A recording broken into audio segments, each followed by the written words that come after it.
Saan eh? Huwag kang mag-arte rito ng ganyan. You do not provide. Galit Jacob. Si ano? Oo. Kung ano yung kaso. Investigation, file the case in court.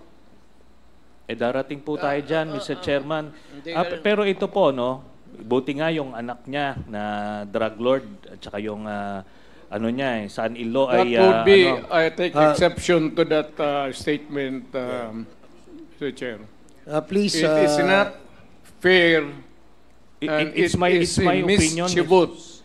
It's my statement. opinion. Ikaw nga pinapapatay mo yung mga suspected. session suspended. So ito mga kabanat no, nagkainitan na naman dito si President Duterte at si Trillanes. Kasi tinawag ni Trillanes na drug lord itong anak niya na si Pulong Duterte. So medyo nag-react dito si President Duterte. At itong si Trillanes na pagalitan ni Akop. Pagalitan. Ang problema naman kasi dito mga kabanat sa Senate hearing na Congress hearing na ito, itong Quadcom. Pinatawag pa si Trillanes eh. Naging katawa-tawa tuloy ang ginawang hearing nila. Kasi ang pinagsasabi ni Trillanes dito mga kabanat, mga kaso daw na sinampa kay President Duterte, ang tagal na yan eh. Hindi ko magkakamali, 2017 yan. So anong pitsa na ngayon? Until now, wala pa rin nangyari. So ang ginawa, para makikita natin dito, pinatawag na si Trillanes para magmukhang katawa-tawa itong kongreso na ito. Dapat itong mga congressman, namimili rin ng taong papuntahin dyan na hindi yung sinisira yung imahe ng Quadcom na yan eh. No, nasisira eh dahil dito kay Trillanes. Tingnan mo, ano namang connection doon kay President Duterte? Ano namang connection doon sa war on drug? Yung mga plunder daw na sinampa pero nung 2016 pa yan, 2017. At ang source pa ng kanyang ay si Las Cañas, mantakin mo yan. Parang Las Cañas, parang hindi na lang sinabi kasama si Bicoy. So ito, panoorin yung mga kabanat ng full video. Ni former Senator Trillanes. Mr. Chairman, ang na-file ko na case laban kay Duterte ay tatlong plunder cases. Yung una, tungkol doon sa mga ghost employees at mga confidential funds niya sa Davao. Tapos pangalawa, yung frigate scam na 16 billion na kung saan ang binigay nila ng mga equipment ay yung mga segunda klase, whereas doon sa kontrata mga primera klase yung nakalagay. Tapos pangatlo, yung 6.6 billion pesos na infrastructure projects na binigay ni Duterte at ni Bongo doon sa tatay at kapatid ni Bongo, starting nung mayor siya until nagpresidente siya. Then, may final din ako na illegal drug smuggling case laban kay Pulong Duterte, kay Mans Carpio, kay Charlie Tan, Nicanor Faildon, Allen Capuyan, at iba pa. Ito yung tungkol sa 6.4 billion peso shabu na hinayaan lang nung presidenteng galit daw sa illegal na droga, pero ang mga kinasuhan lang yung mga maliliit na players at na-spare yung mga drug lords. Mr. Chair, pwede ho ba malaman kay former Senator Trillanes kung saan nyo po i-final yung mga kasong ito? Final ko po sa DOJ itong illegal drug trading case. It was 2016 Yun pa. pong unang plunder case na ito nga, which included the illegal ill-gotten wealth of Duterte, sa ano po yon, sa ombudsman. Then yung dalawang plunder ay nandoon din po sa DOJ na file. Apo. Mr. Chair, I am more particular on the case that you just have recently filed, Yes. the 6.4 million shabu, and that was filed before the Department of Justice, correct? Opo, yes, Mr. And Chairman. may we know, Mr. Chair, what is the status of this case pending before the DOJ? Ngayon po, nasa case build-up stage siya. Pero ano po ito, no? Open and shut case ito dahil yung ibang involved dito na akusado ay actually na-convict. So they will just be using the same set of evidence. Pero this time, it will include ito na mga ibang mga personalities na hindi nasama dun sa unang kaso, Mr. Chairman. And aside from Mr. Congressman... Chair, may I interrupt? If this is an open and shut case, why is there a build-up until now? Dahil Nagmamakawa ako sa Diyos na i-file na. Dispense with the investigation, file the case in court. darating po tayo dyan, Mr. Chairman. Hindi Pero ito po, no, buti nga yung anak niya na drug lord at saka yung ano niya, son-in-law That ay would be, ano, I take exception to that statement, Mr. Chair. Please, It is not fair and it's my opinion. mischievous. It's my statement. opinion. Ikaw nga pinapapatay mo yung mga suspected. session suspended. Wala ka na. Ano? Sani. Pinapagalit Huwag, Sani. Huwag kang mag-arte rito ng ganyan. You do not provide. Galit Jacob. Si ano? Oo. Pagalitan. Please avoid calling names. We can conduct this hearing professionally and calmly. So Paano? avoid Paano? Pinapuntan yung Trillanes dyan. Ano mangyari sa iyo? calling names. Naging circus kayo. Alam niyo namang ugali niyan. 2016 pa yan nagkakalat sa ngayon pinapunta niyo sa hearing niyo. So ano mangyari sa inyo diyan? 'Di ba? Nagkakalat siya.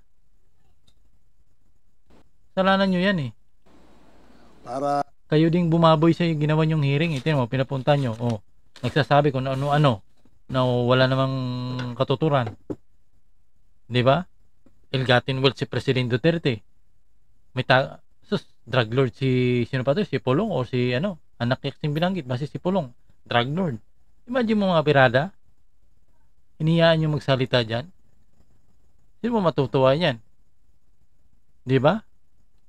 hindi po tayo magkaroon ng sakitan. Kayo din may gawa niyan Pinapunta nyo yung dyan Congressman Mongalon. Mr. Chair, may I continue with my interpellations?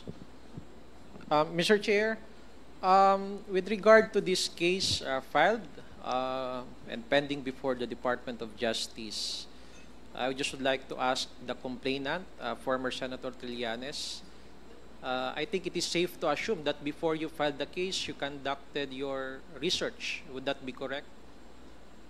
Wala. Yes, Mr. Chairman, doon pa lang sa Senado, nag-imbestiga na po kami at lahat po ng nakalap namin na impormasyon doon, plus Tagal na? yung mga ginamit ng prosecution sa paglilitis ng kaso, yun po ang included. At maliwanag po yun, no? Yun namang pagka-label ko po ng drug lord. That is my assessment po, Mr. Chairman. With all due respect dun sa mga members ng committee, there is no other skirting around the fact.